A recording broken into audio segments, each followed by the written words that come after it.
Congress party లీడర్లు కార్యకర్తలు ఎట్లుండాలనేది జనం అప్పుడప్పుడు మర్చిపోతారు కాబట్టి వాళ్ళే యాద్ చేస్తుంటారు.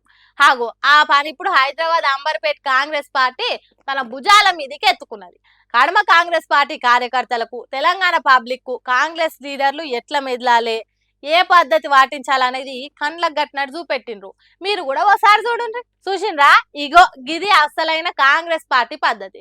పదవుల కోసం దన్నుకోవాలి, గల్లలు పట్టి గుంజాలి, అడ్డం వస్తే మంది మార్బలంతో వచ్చి కొట్టాలి, గ్రూపులు మెయింటైన్ చేయాలి, కాదన్నోళ్ళ మీదకి కాలు దువ్వు ఉరకాలి, దాడులు చేయాలి, దౌర్జన్యాలు చేయాలి, ఊరికి ఊరికి కొట్టాలి.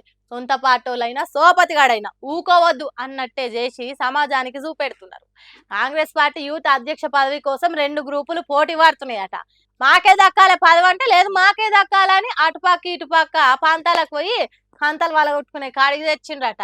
ఆఖరికి ఖైరతాబాద్ డిసిసి అధ్యక్షుడు రోహిన్ రెడ్డి మీరు లొల్లి ఆపకుంటే పోలీస్ స్టేషన్ లో కేసు పెడతా అంటే కాసింత నిమ్మలమైనరట. ఎంత మంచి పార్టీ పద్ధతిలో చూడుండ్రి, ఎంత కమిట్మెంట్ తోని కొట్టుకుంటున్నారో చూడుండ్రి. ఇటువంటి కుమ్ములాటలతోని కాంగ్రెస్ పార్టీ బలంగా తయారు కాగలుగుతున్నదంటే మస్తు గ్రేట్ కదా.